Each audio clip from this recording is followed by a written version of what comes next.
ሄሎ ሄይ፣ እንዴት ነህ? እንዴት ነህ? እባክህ ኢትዮጵያ እንዴት ነው ያለው? በእናትህ እንደው እኮ ትዝ ብሎኝ ነው። ይሄ ጭቃ፣ ይሄ ቡኮ ጭቃ እስካሁን ድረስ አለ እንዴ? እውነትህን ነው? ሊትራሊ የራሱ ጭቃው አለ? ማይ ጋሽ ማይ ጋሽ። እንትንስ ይሄ ደግሞ ክረምት ሲደርስ በቆሎ በከሰል ተደርጎ የሚጠበሰው አክቹዋሊ ራሱ ክረምትስ ግን አለ? ሲሪየስሊ ክረምት አለ ነው የምትለኝ? ማይ ጋሽ አንተ የሚገርም ነው። እነዚህስ ደግሞ ሽንት ቤቱ ጋር የሚዞሩት የሚጮሁት ዝንቦች፣ በተለይ ደግሞ ግድንግድ ነገር አለ በሬ እዚህ ያለ የሚዞረው እነሱ ዝንቦች አሉ።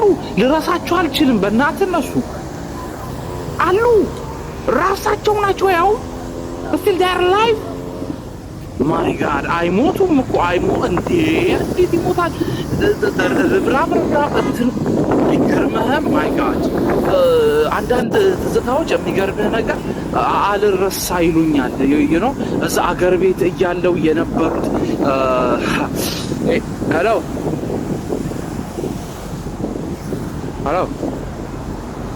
ዘጋው። አንዳንድ ሰው ግን ናፍቆትን አይረዳም፣ ናፍቆትን አያወጣም። ግዴታ እንደ ሁሉም እኔ ኩበትበት ምናምን ማለት አለብኝ እንዴ?